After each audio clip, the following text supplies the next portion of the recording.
महामानव गौतम बुद्ध और उनके मानवतावादी व वैज्ञानिक धर्म में आपका बहुत बहुत स्वागत है। भिक्षु और संघ के नियम संबंधी अपराध। किसी भी व्रत को भंग करना भिक्षु के लिए धर्म के विरुद्ध किया गया अपराध है। उक्त अपराधों के अतिरिक्त कुछ और भी अपराध थे जो भिक्षु द्वारा हो सकते थे। वे संघादिशेष कहलाते थे। सांघिक नियमों संबंधी दोषी विनय पिटक में दी गई सूची के अनुसार संघादिशेष 13 हैं।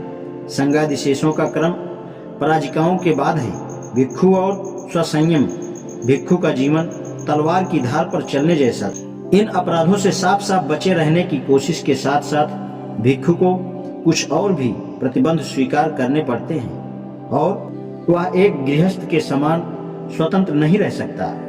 इस प्रकार के कुछ प्रतिबंध निस्संज्ञेय पचित्तीय कहलाते हैं। इनकी संख्या 26 है जिनका भिक्षु को पालन करना होता है। उनका संबंध चीवरों, ऊनी बिछावन, भिक्षा पात्र तथा औषधीय आवश्यकताओं को उपहार के रूप में स्वीकार करने से है। इनका संबंध चांदी सोने को स्वीकार करने से भी है। भिक्षु द्वारा किए जाने वाले क्रय विक्रय से तथा सांधिक वस्तु को निजी बना लेने से भी था।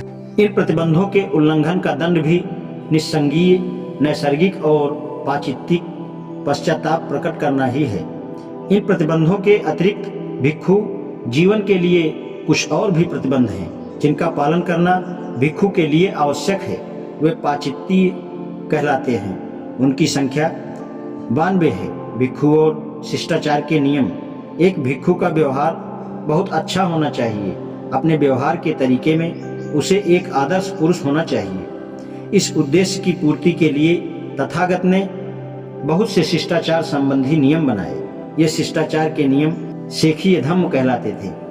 उनकी संख्या 75 है।